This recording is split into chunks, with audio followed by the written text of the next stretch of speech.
Welcome to this edition of Between Two FARS. I'm Warnicki Miller, here once again at Langley Research Center with the amazing Michael Mark, our veteran procurement attorney. He spent 20 years working procurement law for the Air Force and then has spent the last 19 years here at Langley as an attorney advisor and as the business law team lead.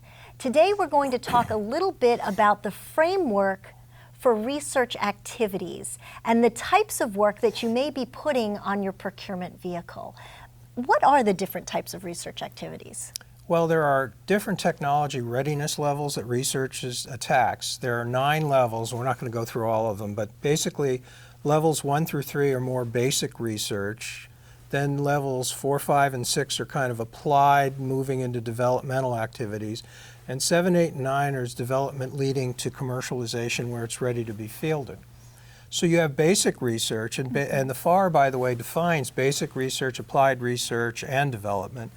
And basic research fundamentally is the acquisition of knowledge, scientific knowledge or other knowledge.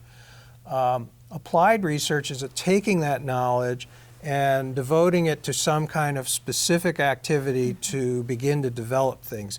Development is a more systematic approach to actually taking the knowledge that you've already acquired through the others and making something that is usable, commercializable, or whatever. And what area does Langley do most of its R&D contracting? I would say Langley is mostly in the first 2 sets, levels 1 through 5 or 6. We typically take low TRL level things, and we try to advance the state of the art into that 4, 5, and 6 level.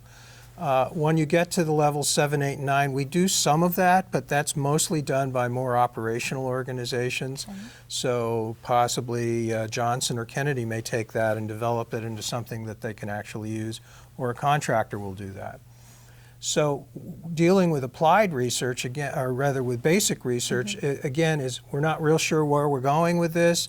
It's a concept, it's an idea, it's, hey, I think I can create a warp drive, let me do some research on that, and we'll put some effort into that and see whether it'll work or not.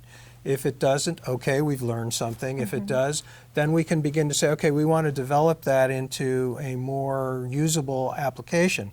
So we want to advance that TRL level through an applied research activity. And again, those can be done by contracts, grants, or cooperative agreements, or possibly even through Space Act agreements. And that's true for levels 1 through 9, all those different vehicles for obtaining this R&D are available? They're available. We tend to use contracts and or at level 7, 8, and 9, it's typically either a contract because we're buying the thing, or closer a Space to that Act. Commercial development, so it's looking more like a commercial procurement? It's, I want to buy a spacesuit, and we've already done the research to develop the spacesuit, now we need to buy them. Or Boeing comes to us and says, I have a new model of an aircraft and I want to test it in your wind tunnel. That's typically done under a fully reimbursable Space Act agreement.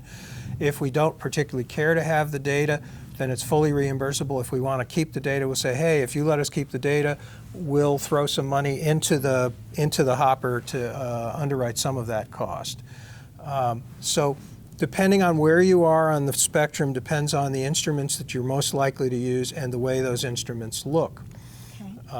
As I say, at Langley, we're generally doing lower TRL levels, the research organizations.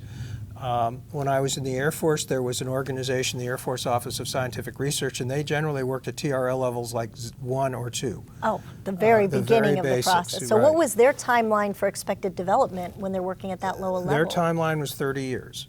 They were looking that far out, and their view was if we're working on things that are going to come into the field in, say, 5 or 10 years, we're not doing the right thing. We need to be in the 30-year and out. Now, does NASA do a shorter timeline, or are we more operational, or? Some of what we do is longer timeline, obviously. Things like we've been doing nuclear thermal propulsion studies for decades, and we're still not there. But other things, I would say, are a somewhat shorter timeline, maybe a decade or so. Some of the things, as I say, are the here and now.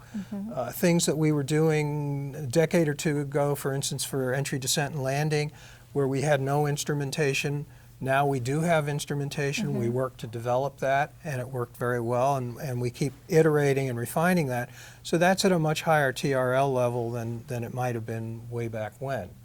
So it depends on what you want to do and whether you want to gain that knowledge or whether you want to apply that knowledge and get something that's usable.